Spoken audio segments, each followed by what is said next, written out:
support the bill.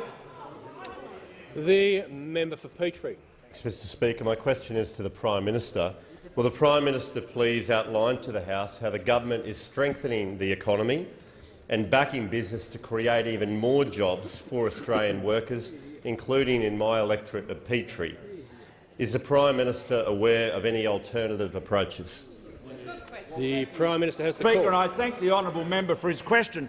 Mr Speaker, only last week we were at Kennedy's Timber, a business in his electorate where we saw the results of confidence, of determination to invest and build a business. And indeed, Mr Speaker, in a week when we learned that Australians had together created, since the coalition government was elected under the leadership of the member for Warringah in 2013, 1,013,600 jobs.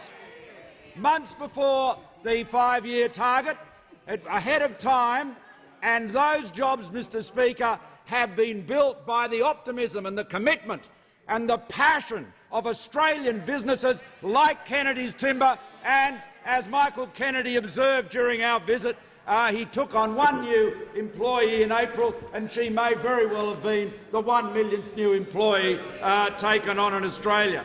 And Mr Speaker, this is the consequence of Australians rising to the challenge of investing, of having a go, of taking a risk and building their businesses. Now, Mr Speaker, we have enabled that and supported that with one policy after another that creates more opportunities for Australians to invest, whether it is lower business taxes, whether it is an instant asset write-off, whether it is ensuring that there are more export opportunities by creating one big free trade deal after another with China, Korea, Japan, Singapore, more recently Peru, and of course the 11-nation Trans-Pacific Partnership, which we recall the Labor Party urged us to abandon and said we were deluded in pursuing it.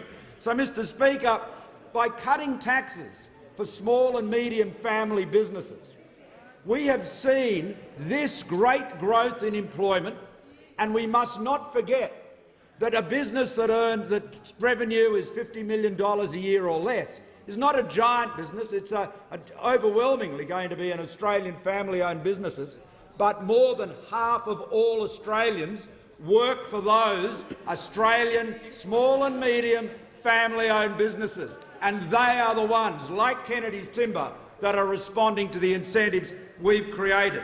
Now, Mr Speaker, this enables us to guarantee and deliver increasing funding for the essential services Australians rely on: schools, hospitals, security, keeping Australians safe, the vital economic infrastructure we need.